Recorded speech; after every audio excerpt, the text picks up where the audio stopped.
BJP রাজ্য সভাপতি তথা শিক্ষা প্রতিমন্ত্রী সুকান্ত মজুমদার এবং গঙ্গারামপুরের বিধায়ক সত্যেন্দ্রনাথ রায়ের উদ্যোগে বস্ত্র বিতরণ করা হলো শনিবার। গঙ্গারামপুর বাসস্ট্যান্ড সংলগ্ন এলাকায় প্রায় ৩ শতাধিক দুস্থ মানুষের মধ্যে বস্ত্র বিতরণ করা হয়।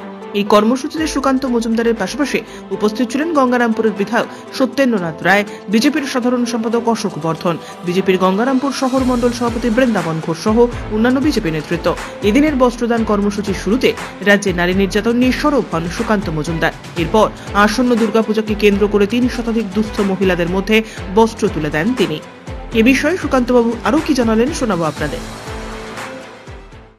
আজকে গঙ্গারামপুর শহরে এবং গঙ্গারামপুর শহরের আশেপাশে গঙ্গারামপুর গ্রামীণ মণ্ডলে সেই বিভিন্ন অঞ্চলের দুস্থ মানুষ যারা, তাদের মধ্যে পুজো উপলক্ষে শাড়ি বিতরণ হলো। আজকে আমরা প্রায় ৩০০রও বেশি মহিলাকে আমরা শাড়ি দিলাম। আমার সংসদ তরফ থেকে, অর্থাৎ সুকান্ত মজুমদারের তরফ থেকে এবং আমাদের স্থানীয় বিধায়ক সত্যেন্দ্রনাথ রায়ের তরফ থেকেও এবং আমাদের পার্টির তরফ থেকে এই বস্ত্রদানের ব্যবস্থা করা হয়।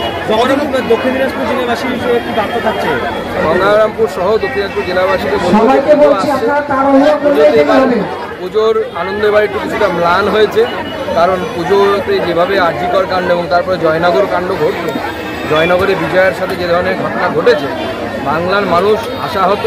কিন্তু পুজো যেহেতু মা দুর্গার আরাধনা আমরা করি, মায়ের কাছে আমরা এবারেও প্রার্থনা করবো এবং ন্যায়ের জন্য প্রার্থনা করব। গঙ্গারামপুর থেকে বিশেষ প্রতিবেদন, নিউজ টুডে।